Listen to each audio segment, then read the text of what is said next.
here to maybe shed some light on that. From the Be More Sports podcast, he's on the Window Nation guest hotline, Jerry Coleman. Jerry, what is happening? Still thawing out. Good morning, guys. All right, Valdez to Detroit. Mike Elias getting beaten down like the Warriors. That's become a thing. Warriors come out to play. But I remember the scene where Swan and Ajax beat the crap out of those guys with the baseball bats. So that's what Mike Elias is getting right now. Is this a justified beating for Mike Elias for not getting not just Valdez, Ranger Suarez, Dylan Cease, insert trade guy, really not bringing in the so-called top-of-the-rotation guy yet. Yeah, and if you want to dig a little deeper, there was Garrett Crochet, who was available at one point, went to a division rival, Max Fried as well. So this continues. 3 years, $115 million. I understand some of the fans saying, okay, that's a lot of money, but it's not your money. There is no salary cap in baseball. So what do you care how much the Orioles spend when the owner comes out and says he doesn't have any, or the club doesn't have any financial restraints? And 3 years to me seems reasonable. People are now talking about how he's a clubhouse cancer now that he's signed with another team. And maybe that's the case. Maybe that's why the Astros didn't want him. But all we heard was the Orioles were in hot pursuit of this guy. They were on the verge of signing him. Everyone was on so-called Framber watch, except me, until the deal is done, because this is what the Orioles have done in the past. I mean, it's kind of a pattern, and they still need a frontline starter. So what do you think Elias does to maybe pacify the fan base as we're 6 days away from pitchers and catchers? And not saying if they don't have it done, Jerry, whoever they try to pursue by February 11th, somebody better be tossing a baseball with a purpose outside of the organization right now, I would assume by March 26th, right? The options are slim. You're right, Bob. I mean, pitchers and catchers are about to report to Sarasota. There is Zac Gallen who's out there. I'll tell you what, they better not give a pitcher a contract more than 3 years. I mean, because you had a chance to sign this guy for just 3. I thought it was very reasonable again. So they have to do something. They cannot go with the rotation they have in place, and everyone around town thinks that's enough to compete in the AL East. It's not. Now, Jer, when you were listening to Biscuit talk, okay, do you feel like that the deal with Lamar is going to get done, number one, and number two, I'm kind of doing like you guys did with Biscuit, asking a couple questions at once. With Lamar, how involved was he in the coaching search? Lamar was available by video. He wasn't there in person. As far as the quarterback's coach, I have no idea. As far as the offensive coordinator and head coach, that was by video. What happened with T. Martin is quite surprising. I mean, I think that's being underplayed right now. Israel Woolfork comes over from the Cardinals, where he dealt with little Kyler Murray, who also stayed up late, allegedly, playing video games. But interesting, they part ways with T. Martin, guys, after 5 years. He's a guy who raised Lamar's game. I thought they were tight.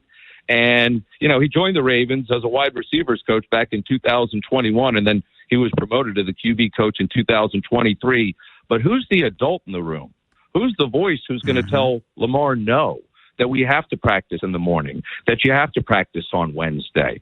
Who's going to be doing that? Is it going to be Jesse Minter? That remains to be seen. But first of all, Eric DaCosta has to get a contract done with Lamar. That is paramount before this second week in March, or else they're not going to be able to sign anyone. I know, Jared, speaking of that, because Biscuit made a big thing out of it, during the press conference, does it get done? It seems like Eric and Steve want to get it done, and they want it done before free agency, and they're on Lamar's schedule, and they're trying to make it where it seemed like Biscuit was pushing him.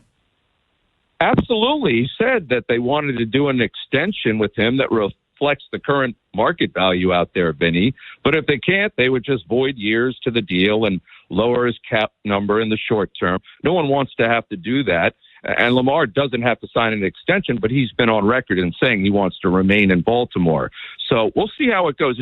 It's a very tough negotiation for Eric. We had super agent Tony Agnone on the Be More Football podcast this week talking about the challenges that Eric faces in having to deal with Lamar. It is not his mother. It is Lamar and Eric speaking one-on-one. And sometimes you hear things just like, Kyle Bradish heard in arbitration the other day. Sometimes you hear things you don't want to hear from your employer, and then you got to go work for them and sign a deal. And it makes for an uncomfortable situation.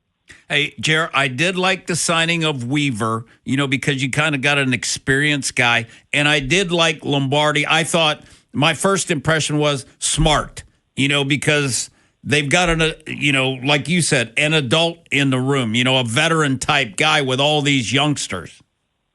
I think both with Weaver and Lombardi. And listen, I don't know what happened with Lombardi and Sean Payton out there in Denver. They were together for such a long time. So I think that's a great addition to this staff.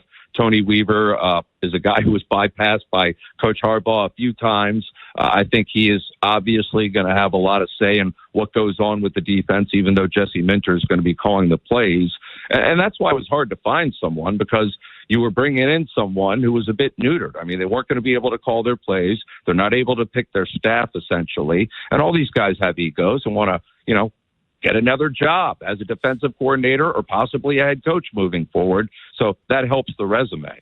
Jerry Coleman, Be More Sports Podcast, joining us here, Vinny Haynie 105.7 The Fan. Jerry does baseball with Mike Bordick and the Ravens with Mike Preston. Now, we talk about Lamar's contract, which I think, without any sort of inside information, that it will not be as dramatic as it was 3 years ago when trade demands, blah, blah, blah. He didn't get done until literally draft day. I think it'll get done by then.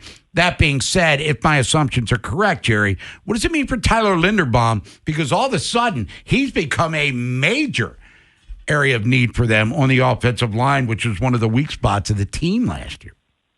Well, that's why it's paramount, Bob, to try and get this deal done and restructured so they have some money to pay Linderbaum. And that should be part of the conversation. Hey, you got tackled and sacked as much as you have at any point in your NFL career. Do you want a better offensive line? Do you want us to have a better pass rush and be able to afford some of these guys? So that's the question that Lamar has to face. And I agree. I don't see any impediments except, if he feels like, the price isn't worth it. But they're doing everything they can to accommodate him in terms of the coaching staff. Hey, Jer, I would say this, that if Linderbaum gets to free agency, he is gone, because you got Bunkin out there and you got Harbs out there that I'm sure would love to take a Raven player. So Eric is kind of under the gun to get that done before free agency starts. That's why the Lamar thing is so important, too.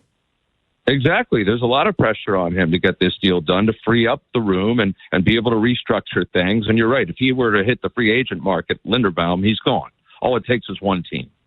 Jerry Coleman, we were talking a couple of days ago before we let you leave and talk about the Be More Sports podcasts, plural, about unintentional boobs, because Vinny brought up the Grammys the other night, which you couldn't pay me to watch. But Janet Jackson and Justin Timberlake came up from 20 whatever years ago. What are your remembrances of that one with the wardrobe malfunction, which led the FCC to totally lose their minds at the time?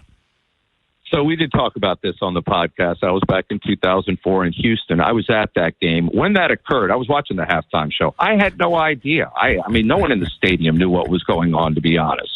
But what we did know is when we got back, and social media wasn't prevalent then, but got back to the media room, first thing I saw was this statement from CBS apologizing to the viewers for what occurred at halftime, and it blew up from there. And, that was quite a Super Bowl. Obviously, that stole the show, but things have changed at the Super Bowl. I remember when Media Day used to be like on a Wednesday in the middle of the day. Now it's a ticketed primetime event. Corporations are involved. Same thing with Radio Row. The commissioner used to speak on a Friday. That used to be a big deal. Now he tries to hide it and get away with it on a Monday night when most of the media is not even in town yet. So things have changed.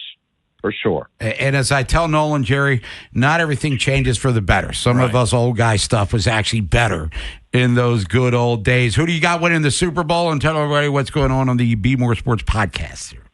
Seahawks win it. I think it's a beatdown of the Patriots. I just think they're a better team all around, and Mike McDonald's done an excellent job, but a low-scoring affair.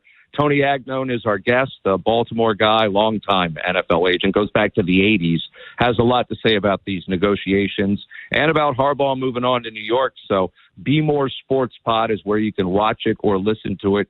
Be More Sports Pod. And we're hoping to have possibly a big-time guest to end our season coming up. A guy who is an NFL head coach right now and may or may not have coached the Ravens previously. Oh, boy, that's let's see. Yeah. Where's Columbo to figure that one out? He's Jerry Coleman. Jerry Coleman, appreciate it as always. Have a great weekend. Enjoy the Super Bowl, and we'll talk to you soon. Thanks, Jerry. You got it, guys.